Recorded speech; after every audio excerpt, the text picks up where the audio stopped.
Akkam jirtu nagaa keessanii gara chaanaalii Hawwii Biyyaatti nagaan dhuftanii chaanaala kanaaf namoonni haaraa taatanii jiraattan subscribe gochuudhaan maatii naaf ta'a.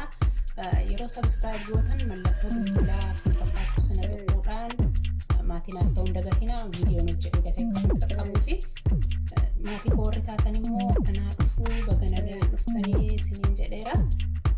Arraa viidiyoo biraa qabadhee deebi'ee dhufeen jira. Arraa wanti hojjechuu barbaadu caccabsaan beeffachuu barbaade caccabsaa namni hin beekne jira jedhee yaadu. Naannoo keenyatti caccabsaan yeroo hojjetannu xaafii diimaadhaan kan qophaa'u baay'inaan kan hin beeku akkasii. Amma garuu qamadiirraan qopheeffadha. Askanaa daakuu qaba. Askanaa barbaree qaba. Kun dhadhaadha. Askana keessaa sukkaara ashaboo qaba. Bishaan gargaarama. Kana gargaaramuudhaan hojjetadha. Qopheeffachuutti deema. Ani waliin turaa.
Amma kita qopheeffadha akka kanatti muree qopheeffadheera.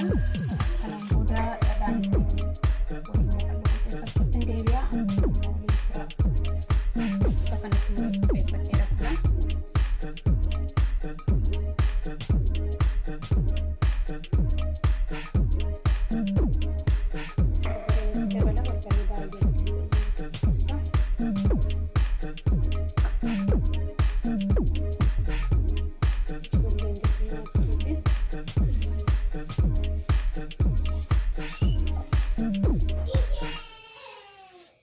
Baay'een gargaarama.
Caccabsaan irra hojjedhee kun nama guddaa akkasii ijoollee fisintaa